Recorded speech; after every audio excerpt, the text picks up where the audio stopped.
அப்ப இருக்கிறவங்களை வச்சு வெள்ளிப்பாட்டு பாடலாம் என்ற அச்சுதன் மோபாலை கண்ணனாகட்டவர் தன்னையில் இருக்கக்கூடிய கோதண்டத்தை எடுத்து வளைத்தார்.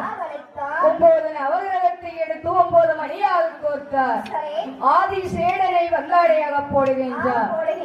குண்டோதரனை குடமாக மாற்றுகின்றார். அப்ப குடமடிக்க நந்தி பகவானை அழைத்தார். அப்படி நந்தி பகவான் உடமடிக்க நாரதர் ஒழுக்கை அடிக்க கணபதி தாளம் அடிக்க தும்புருவர் எட்டை அடிக்க ஆறுமுக கடவுளாகப்பட்டவர் வீசுபோல் வீச அச்சுதம் ஓபாட கணனாகப்பட்டவர் எப்படி வெள்ள பாட்டு பாடுறார் தெரியுமா? தில்லைவாழ